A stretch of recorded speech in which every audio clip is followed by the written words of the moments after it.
Então, estou de volta aí para a gente falar de intervalos de confiança. Agora, nesse vídeo, eu vou mostrar para vocês como que a gente calcula de fato, né, um intervalo de confiança. Mas antes de mais nada, o que que vem a ser esse intervalo de confiança para um determinado parâmetro? Digamos aqui a média, tá? Que é por onde a gente vai começar. Então, quando a gente diz assim, eu quero um intervalo de confiança a 95% para a média populacional. Isso significa que o verdadeiro parâmetro, né, a média mesmo populacional, a probabilidade dela estar naquele intervalo, né, a gente calcula o intervalo dessa forma, que a probabilidade da média estar ali seja de 95%. Né? Então, em geral, a gente usa 95% ou 99%. Isso aí é em geral. Nota-se que o intervalo de 99% de confiança, de certeza de que a média está lá dentro, vai ser um intervalo maior, né? Claro, quanto maior o intervalo, maior a probabilidade da média estar ali, né? Então, mas o mais utilizado mesmo é o de 95% e de 99%, tá? Então, esses são os níveis de confiança para o intervalo. Quando a gente estiver falando sobre teste estatístico, que eu ainda estou decidindo ainda se vai dar tempo da gente falar, e se vale a pena mesmo a gente falar, aí a confiança do teste, né, a probabilidade de erro, a gente vai entender lá que aí, nesse caso, é 5% ou 1%. Né? Então, na hora eu vou explicar direitinho o que vem a ser os erros, né, possíveis em que a gente pode incorrer na hora de testar duas hipóteses, tá? Então, aí a gente entra com a probabilidade do erro, né, que vai ser um complemento da probabilidade do intervalo, tá bom? Então, enfim, a gente vai utilizar aqui dois métodos, tá? O primeiro é usando a distribuição normal, que a gente falou na distribuição de proporções, normalmente, tá? E o segundo método é utilizando a distribuição T, que é uma distribuição que tem uma característica semelhante à curva normal, né? Ela só é mais gordinha um pouco no topo, tá? E ela vai se aproximando cada vez mais da distribuição normal à medida que o N, né, cresce. O N seria o tamanho da amostra, cresce. Então, quando a gente tem amostras maiores do que N, do que 30, aliás, ou então quando a gente conhece a variância da população, o que é muito difícil, né? Porque se a gente já está estimando a média, né? Como é que a gente conhece essa variância? Isso é muito raro. Então, normalmente em populações, né, em amostras de quando tem mais de 30 elementos, a gente pode usar a distribuição Z, que é a distribuição padrão, normal padrão. E quando a gente tem um número menor de amostras, né, às vezes nem sempre é possível você extrair aí da sua população 30 elementos. Às vezes você tem que tomar uma decisão de posse de alguns poucos experimentos, certo? Então, aí nesse caso, a gente vai usar a distribuição T de student. Esse student, ele, ele, ele trabalhava na cervejaria Guinness, né? Lá na Inglaterra, e o nome dele era William Gossip. Só que ele não podia usar o próprio nome dele nos artigos, né? Nos trabalhos que ele publicava, porque senão esses artigos iam render para a cervejaria. Então, para ele ganhar as homenagens e tal a respeito dos artigos, né? Para ele desvincular o artigo da cervejaria, né, que carregava o nome dele, ele usava esse pseudônimo de student, né? Mas o nome dele era William Gossip. Ele trabalhava nessa cervejaria. Ele era pesquisador lá. Enfim, então é isso. Aí eu vou começar aqui falando de intervalos de confiança para a média populacional, tá? Eu já expliquei, né, o que seria o nível de confiança, como é que funciona esse intervalo. E aí, como eu falei, né, aqui na número 1, a gente tem o cálculo quando o desvio padrão é conhecido, que é muito difícil acontecer, ou quando a amostra tem mais de 30 elementos, tá? E quando a amostra tiver menos do que 30 elementos, a gente vai usar, então, a distribuição de student, tá? E aí é tranquilo também, a gente usa a mesma fórmula de cálculo, né? A mesma fórmula de cálculo que está aqui, só que a gente vai buscar os valores para o nível de confiança, né? Lá na outra tabela que também está aqui, que eu coloquei para vocês. A primeira coluna, graus de liberdade, e as três seguintes correspondem ao nível de significância, para o intervalo, tá? Então, vai ser simples também. Vamos começar, então, observando aqui a distribuição normal, padrão, né? O que seria, né, os valores correspondentes a 95%. Então, a nossa distribuição normal padrão, ela é uma curva assim, curva de Gauss, né? E aqui no topo, né, que assim, corresponde ao zero, tá? Então, eu vou estar interessada em calcular quem é esse z, de maneira que a probabilidade dessa variável aleatória estar entre menos z e z seja de 95%. Então, essa área toda aqui tem que ser 95%, tá bem? Obviamente, lá na nossa tabela, a gente tem tabelado os valores aqui, ó, de 0 a z. Então, como a distribuição ela é simétrica, tá? Esse valor zzinho aqui vai ser um camarada correspondente a esta área aqui, tá? Ser de 47,5%. Ou seja, eu tenho que pegar uma probabilidade 0,475, tá? Lá na minha tabela. Então, vamos lá. Cadê? Aqui, né? Então, 475 tá aqui, ó. Aqui. 475 tá aqui, certo? Deu exatamente esse valor. Então, corresponde ao 1,96, tá bem? Então, esse zzinho que tá aqui, né, que eu quero, é 1,96. Se eu quiser 99%, se eu quiser, né, essa confiança a 99%, aí vai ser uma amplitude maior, tá? Aqui tá o zero, menos z e z. Então, eu vou buscar um camarada aqui que seria quanto? Metade de 0,99, né? Então, 0,495 é essa probabilidade que eu vou buscar aqui. Então, eu vou lá na minha tabela. Cadê? Aqui a gente tem 4946, 4948, aí 4949. 4949, 4945, tá aqui. Então, 2,58, tá? Esse é o valor mais próximo ali do 495, tá bem? Então, são os valores para a gente usar. Então, é por isso que aqui, olha, quando o nível de confiança é de 95%, eu vou usar 1,96. Quando é 99%, eu vou usar 2,58. Tá bem? Então, a questão é a seguinte: eu quero calcular, né, a probabilidade da minha média amostral, tá?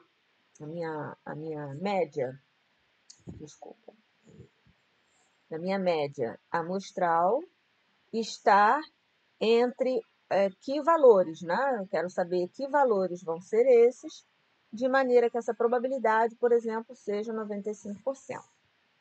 Tá bem? E aí a gente entra com a probabilidade, com a normal padronizada. A gente sabe, né, que a probabilidade de Z estar entre 1,96, se eu quero 95%, menos 1,96 e 1,96, isso aqui é 0,95, certo? Então, aí, essa normal padronizada aqui, ela vai ser x barra menos a média, que eu quero saber, né? Dividido por sigma sobre raiz de n. Né? Então, essa probabilidade, como está aqui, menos 1,96, 1,96, vai dar 0,95, assim, né? Então, aí a gente vai ter que fazer as contas aqui, né? Dentro desse parêntese aí da probabilidade. Então, eu tenho a probabilidade, vou multiplicar sigma sobre raiz de n, né? Então, vai ficar menos 1,96 vezes sigma sobre raiz de n, menor do que x barra menos μ, tá? 1,96 vezes sigma sobre raiz de n, e isso dá 0,95, tá bem? Aí, fazendo a conta novamente, né? Repara, se eu multiplicar por menos 1, né? Eu vou ficar com a mesma coisa aqui, ó, menos 1,96 sigma sobre raiz de n, menor do que mi menos x barra, tá? Menor do que 1,96 vezes sigma sobre raiz de n. E isso também é 0,95. Entendeu? Então, assim, porque eu multipliquei por menos 1, vai inverter o sinal da desigualdade e vai trocar o sinal de todo mundo aí. Então, vai ficar a mesma coisa. Então, a probabilidade, né, de x barra menos 1,96 vezes sigma sobre raiz de n menor do que mi 1,96 vezes sigma sobre raiz de n. Falta eu somar x barra aqui.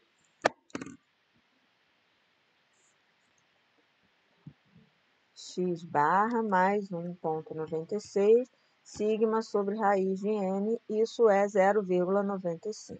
Então, nota, eu preciso calcular esse limite inferior do meu intervalo e o limite superior do meu intervalo, baseado na probabilidade dessa variável padronizada estar entre esses dois valores ser 0,95, entenderam? Então, por isso que aqui eu coloquei um roteirinho para fazer o cálculo, né? Desse intervalo de confiança, já botando as fórmulas aqui. Então, eu primeiro calculo o x barra, se não for fornecido, calculo o desvio padrão também, se não for fornecido, né? O desvio padrão da amostra ou da população, se for fornecido. Calculo esse valorzinho C, que vai ser esse valor aqui, né? Aí vai depender se é 1,96 ou 2,58, vezes sigma sobre raiz de n, tá? Como tá aqui.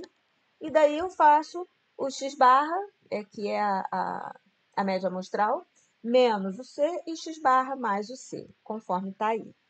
Tá bem? Então, vamos ao primeiro exemplo.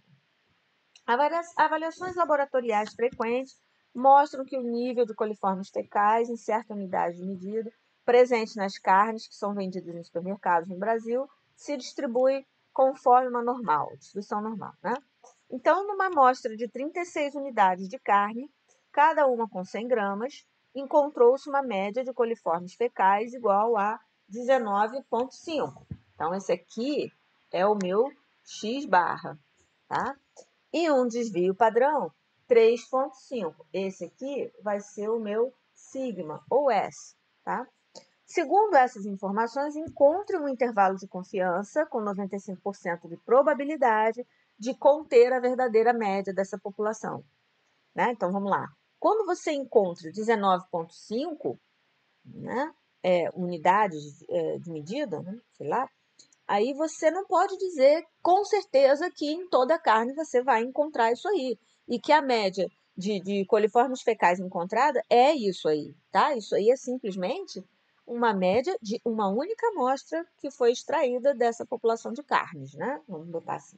Então, a gente calcula o valorzinho de C, como está aí, A vezes sigma sobre N. O nosso A é 1,96, porque foi pedido a 95% de confiança, né? E essa conta aí vai dar... raiz de N, que são 36. 36 unidades, pensei que fosse desvio padrão. Aí vai dar 1,14, e aí eu construo o intervalo de confiança, né? 19,5 menos 1,14 e mais 1,14, e eu fico com este intervalo aqui, né? Então, a gente pode afirmar com 5% de erro, estão vendo a diferença? Ou 95% de certeza que o verdadeiro valor da média dos coliformes fecais por 100 gramas de carne está neste intervalo aqui. Ou seja, varia de 18,36 a 20,64, tá? Então, a gente pode também passar a informação com a variação e não... vamos dizer assim, o nível de coliformes fecais encontrados na carne varia de 18,36 a 20,64 unidades de medida por 100 gramas, né? Isso com uma margem de erro de 5%. Então, essa é a informação que você vai passar para mídia, para sei lá, né? Para sua reportagem que você estiver fazendo aí. Então, essa é a ideia. Aí vem o caso do desvio padrão desconhecido, né? Ou, que foi o nosso caso ali, né? Que esse desvio padrão foi estimado, com certeza, a partir da amostra. Ou quando eu tenho uma amostra menor do que 30 elementos. No caso aí desse exemplo anterior, é só eu buscar uma amostra maior do que 30, porque aí eu posso usar, né? Eu posso pegar 30 amostras de carne, porque eu posso usar a minha distribuição normal sem risco, né? Mas quando eu não tenho 30 elementos em amostra, né, disponíveis, aí eu tenho que usar a distribuição T, né? Então, a T, ela tem T bilateral, T unilateral, são duas tabelas distintas, mas aqui a gente vai usar aqui, como é um intervalo de confiança para cima e para baixo, né, da média amostral, aí eu botei aqui para vocês a tabela da T bilateral, encontrada lá no final do texto. Então, para eu calcular x barra e S, eu preciso calcular, tá? O desvio padrão S é o amostral, né, com o denominador n-1, está até lembrado aqui. Se eu tiver que calcular esse desvio padrão, ou seja, se ao invés de eu fornecer o desvio padrão, eu fornecer os valores da amostra, né? Então, quando você calcular esse desvio padrão, tem que lembrar que tem que pôr o denominador n-1 e não n. Bem? Procurar na tabela o valor de A, correspondente ao nível de confiança, e n-1 graus de liberdade, porque a distribuição P tem esse parâmetro também. Aí eu calculo o C da mesma maneira e o intervalo também da mesma maneira. Então, vamos a um exemplo. Em uma amostra aleatória de 10 adultos norte-americanos, o lixo médio produzido por pessoa por dia foi de 4,3 libras, com desvio padrão estimado, aqui já deu o estimado, de 1,2 libras. Olha, são 10 adultos, N igual a 10, tá? Essa é a minha amostra. Construa o intervalo de confiança a 95% para a média de lixo produzido por pessoa por dia. Aí a gente vai lá na tabela consultar 95% com 9 graus de liberdade. Vamos lá na tabela. Ó, 9 graus de liberdade, 95%, 2,262, tá? 2,262, decora aí. 2,262. Então, a gente põe lá, ó, olha aqui. 2,262 vezes 1,2, que é o desvio padrão estimado, dividido por raiz de 10. Então, isso deu aproximadamente 0,86. E aí, o intervalo vai ser 4,3, que foi a média encontrada, mais e menos esse valor, 0,86. Tá bom? Então, a gente pode afirmar que o lixo por pessoa está contido nesse intervalo aí, né? Com uma margem de erro de 5%. Esse é o ponto. Aí, eu vou finalizar, então, esse conteúdo com intervalos de confiança para proporção. O procedimento do cálculo, que eu até coloquei aqui, né, que foi esse procedimento que a gente fez aqui, para a média, né, com a mesma ideia, eu coloquei aqui para proporção. Tá? Então, ó, sabendo que para grandes valores de n, digamos, n maior que 30, a distribuição amostral de proporções está muito próxima da distribuição normal padrão. Aqui, na proporção, quando n for menor do que 30, já complica, tá? Não sei se a gente pode usar aí a distribuição P, há de se fazer uma pesquisa a esse respeito. Mas o que a gente tem de garantia é que essa distribuição de proporção ela vai se aproximar da normal à medida que o n for maior que 30. Eu não sei se essa proporção se aproxima da t, né, se o n for menor do que 30. Eu teria que dar uma pesquisada nisso, vou ficar devendo. Então, eu pego ali um z, que no caso vai ser a p barra, né, a minha proporção extraída da amostra que eu tenho, menos a média da distribuição de proporções, dividido pelo desvio padrão dessa distribuição amostral, tá? E esse desvio padrão, que a gente viu lá na aula anterior, é raiz de PQ sobre N, né? Então, aí a gente vai seguir com o cálculo da mesma maneira que a gente fez para a média, tá? A probabilidade do Z estar entre um menos A e A, aí vai ser, se eu vou adotar 95%, que vai ser 1,96, ou 99%, que é 2,58, mesmo valor.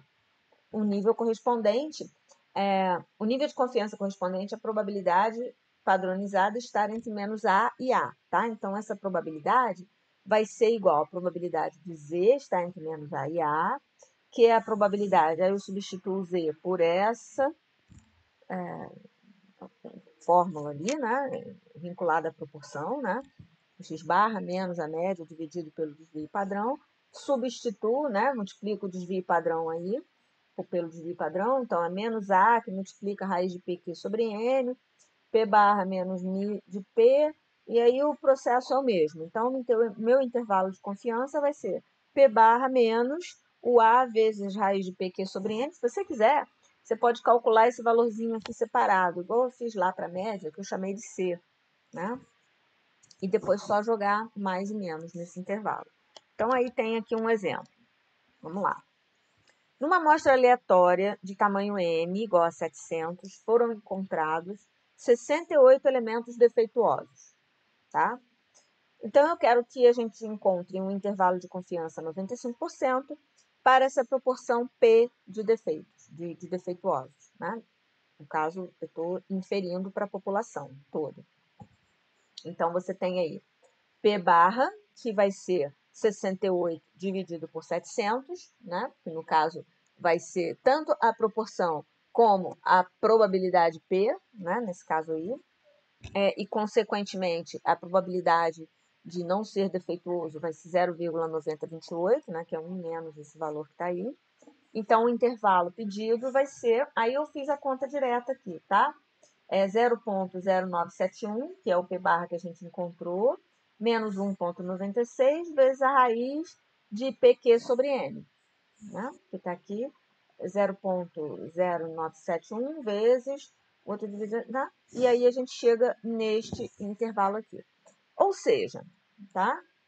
A probabilidade, vamos dizer assim, a proporção, tá, de defeituosos encontrados nessa máquina produzida ou nessa fábrica que produz um determinado dispositivo lá.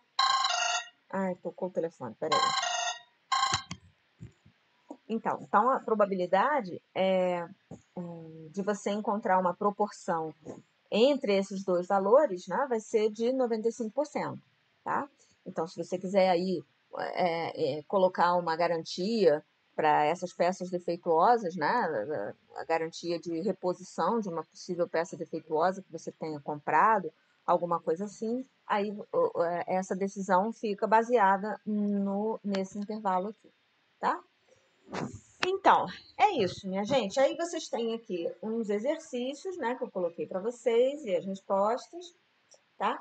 E a tabela da T, que ficou fora aí da posição.